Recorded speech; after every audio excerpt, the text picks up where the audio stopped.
अच्छा, एक और बात बताएं कि जो चीजें पेरेंट्स में होती हैं, क्या ये जरूरी है कि वही चीजें उनकी औलाद में भी आएंगी?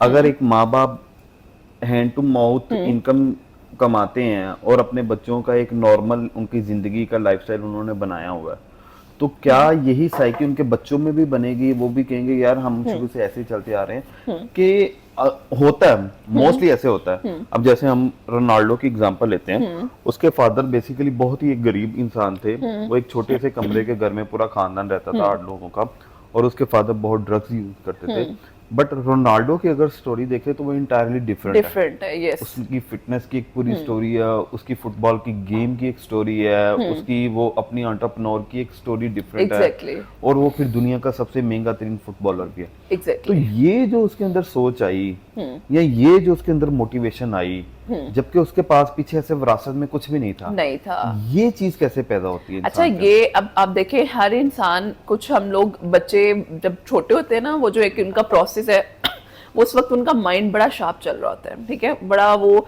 हम हर चीज को एक्सप्लोर कर रहे होते हैं। देखिए, हमसे ज्यादा बच्चे चीजें ऑब्जर्व कर रहे होते हैं, हम कुछ चीजें नहीं। अब बच्चे कितने क्वेश्चंस करते हैं, ठीक है, हमारे बच्चे, वो हमें इलॉजिकल लग रहे होते हैं, लेकिन वो उनको क्रियोसिटी होती है कि मैं हर चीज को जानूं, वहां पे ही बच्चा डिफाइन करता है।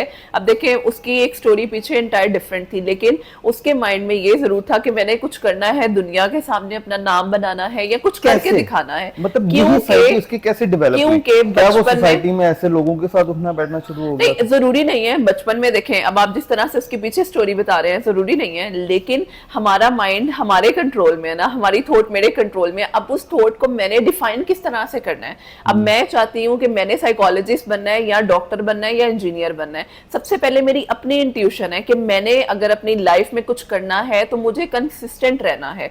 लेकिन देखिए, फेलियर्स हर एक की लाइफ में आते हैं। अब अगर 1 से 2 फेलियर्स पे मैं अपने आप को लेट डाउन कर लूं, मैं कभी भी आगे ना बढ़ पाती। मैंने शुरू में जब साइकोलॉजी स्टार्ट भी किया, मैंने 500 फी भी चार्ज की, ठीक है, मैंने अपने क्लाइंट्स बनाने के लिए, वो काम करने के लिए, तो मैंने उस वक्त बहुत कम चार्ज भी किया।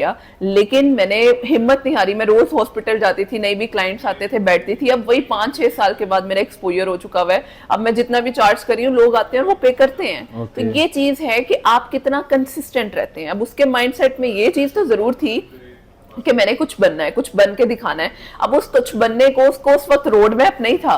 वो आहिस्ता आहिस्ता जब उसने चीजें की, ओब्वियसली स्कूलिंग की, उसके अंदर बहुत सी चीजें हमें क्लियर होती हैं, और आहिस्ता आहिस्ता उस चीज को वो कंसिस्टेंटली लेकर चला। और अब आप देखें, माशाल्लाह, वो एक सक्सेसफुल पर्सन है। कोई नहीं कह सकता कि इसकी फैमिली बैकग्राउंड क्या है, उस चीज को